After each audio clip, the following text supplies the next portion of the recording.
she just do? Do I need to call you the female version of Steph Curry, or do I need... Imagine being one of the most famous athletes on the planet. Imagine selling out arenas everywhere you go. Imagine your jersey flying off the shelves faster than the league can print them.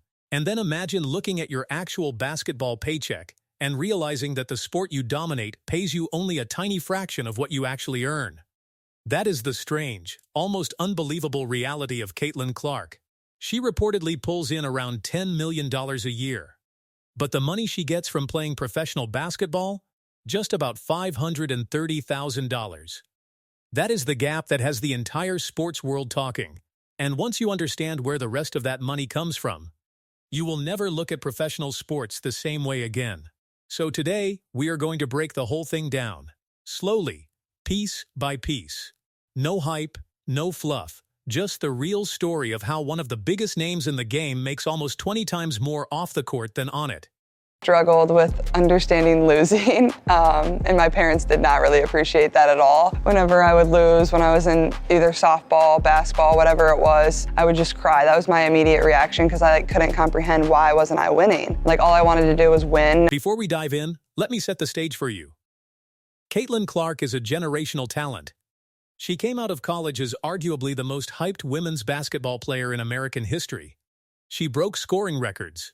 She filled stadiums that had never been full before. She turned casual fans into diehards almost overnight, and when she went pro, everyone expected the money to follow. But here is where the story gets complicated. Because in professional sports, especially women's professional sports, fame and salary do not always move together. Sometimes there is a massive, jaw-dropping gap between them. And Caitlin Clark's situation is the clearest example of that gap we have ever seen. So let's start with the number everyone keeps talking about. The $530,000. Where the $530,000 actually comes from. The next chapter. I think it's something I'm ready for, and that's why I decided to make this move, but also this is the place all I've known all my life, and that was the main reason of coming to the University of Iowa. I wanted to play for my home state. I wanted to do something that really had never been done before. Let's be clear about something first. $530,000 is not a small amount of money. For almost anyone watching this video, that would be a life-changing salary. But in the world of elite professional athletes, it is shockingly low. This number comes from her WNBA contract. And to understand why it is so low, you have to understand how the league structures its pay. The WNBA operates on a salary system that is very different from the men's league. There are strict limits on how much any single player can earn. There are rookie pay scales. There are team salary caps that keep the total spending tight. So even if you are the single biggest star in the league, even if you are the reason arenas are selling out, the system simply does not allow your salary to reflect that value.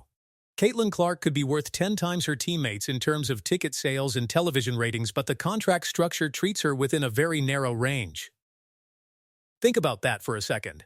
She is arguably the most valuable player the league has, in terms of pure business impact. And yet her basketball salary is a rounding error compared to what she generates. That is the first piece of the puzzle. And it is the piece that makes people angry, confused, and fascinated all at the same time. So where does the other $9 million come from?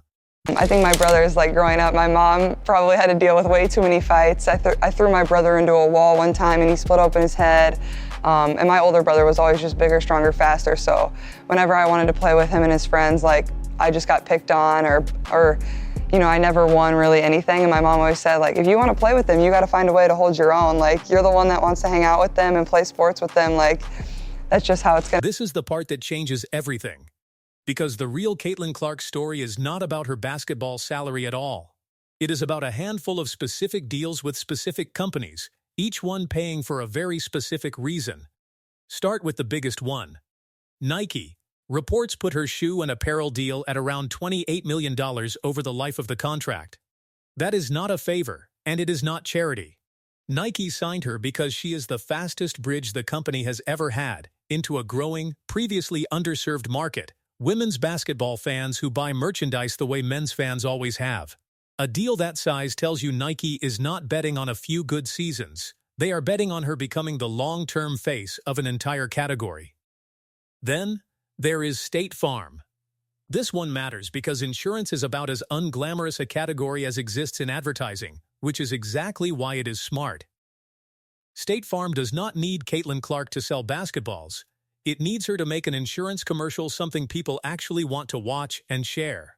She has appeared in national ad campaigns built specifically around her, playing off her existing basketball fame in ways insurance companies almost never get to do with an athlete this young. That is a company paying for crossover appeal, not athletic performance.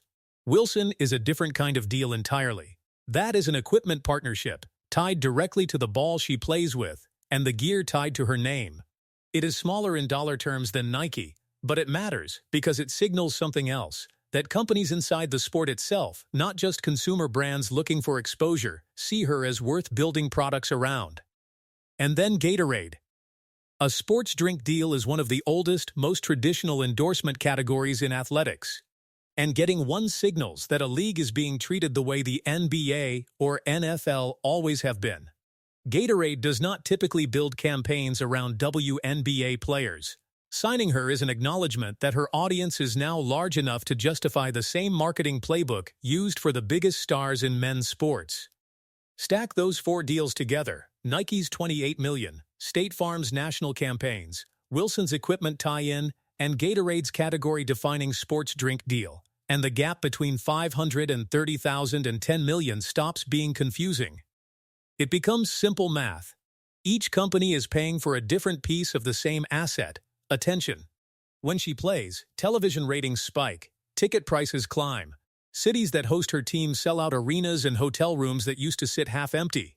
Every one of those deals is a bet on that same attention translating into sales. The bigger picture in women's sports. First of all, this is like one of the best decisions I've ever made in my life, is coming here. But I felt in my heart like I had to be here, like something was really pulling me here. And obviously this is my home state and I wanted to represent my state, and I wanted to do something that really hadn't been done for a really long time. Obviously we hadn't been to the final. Here is where the story gets even more important, because Caitlin Clark's situation is not just about her. It is a spotlight on something much bigger happening across women's sports right now. For years, the argument was that women's sports simply did not draw enough interest to justify higher pay. That the audience was not there. That the money was not there. But Caitlin Clark, along with a growing wave of other stars, is proving that argument wrong in real time. The interest is clearly there. The ratings prove it. The ticket sales prove it. Nike, State Farm, Wilson, and Gatorade writing checks worth tens of millions of dollars combined prove it better than any statistic could. The problem is that the pay structure inside the league has not caught up to the reality happening outside of it.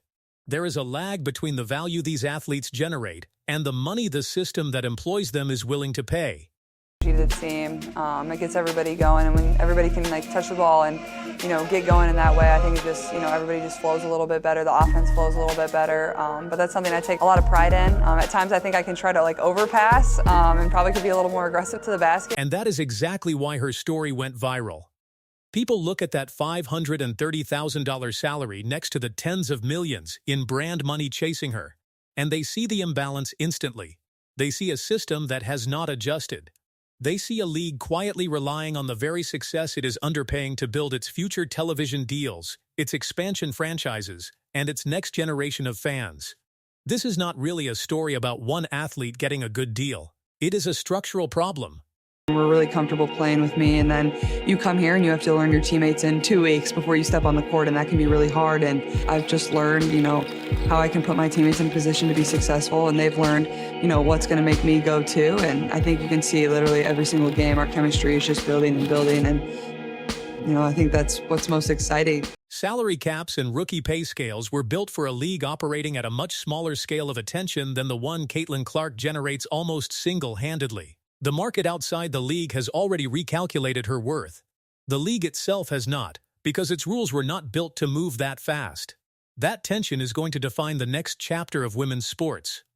As more players prove their commercial value the way she has, the pressure to renegotiate that structure, higher salary caps, a bigger share of media revenue, a system that actually reflects what these athletes generate, will only grow.